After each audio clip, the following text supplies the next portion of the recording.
Так. Тапшырма. Биз Маслоун пирамидасы боюнча, баланын коопсуздугу боюнча жүрөбүз. Балдардын ичинде кандай коркуулары бар? Коркуулары боюнча балаңыз менен жай кенен сүйлөшүп көрүңүзчү. Балким балаңыз өлүмдөн коркоттур.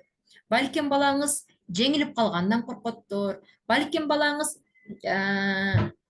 кандайдыр бир чоң окуу жайга өтпөй калгандан, же болбосо өзү каалаган окуу жайга тапша албай калам деген коркуулары бардыр. Же болбосо ар кандай эмне деп коет элем?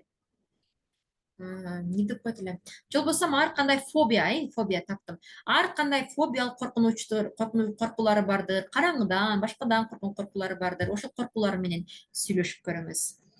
Ошондой эле балаңызды ар убакта колдооруңузду, сындабай, урушпай ага жардам берүүгө даяр экениңизди айтыңыз. Балаңыз кайсы учур болбосун, башына кандай көйгөй түшпөсүн, кандай проблема жаратып албасын, сизге ишенип, сизге таянып, сизге жөлөнүп, сизге эркин өзүнүн ойлорун айтканга даяр экениңизди билдириңиз. Эгерде ата эне баласына ишенимдүү боло албаган болсо, бала өзүнүн кандайдыр бир жашоосунда көйгөй жаралса, ата энем мени түшүнбөйт деп сизге ишенбей, сырттан башка бирөөлөр менен проблемаларын чечиши мүмкүн.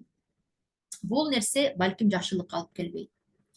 Андыктан балдарыбыз коопсуз чоңоюшун кааласак, балдарыбыз ар кандай болбос, туура эмес адаттарды жасап койбосун десек, ката кылып жумуштан адашып калбасын десек, анда биз балдардын ишенимине киришибиз керек. Качан биз балдардын ишенимине киргенде, алар бизге сырларын, ар кандай көйгөйлөрүн айта баштайт. Суроолоруңуздар болсо WhatsApp'тан бөлүшүңүздөр. Көңүл бурганыңыздар үчүн чоң рахмат. Эмки сабакта көрүшкөнчө аман болуңуздар.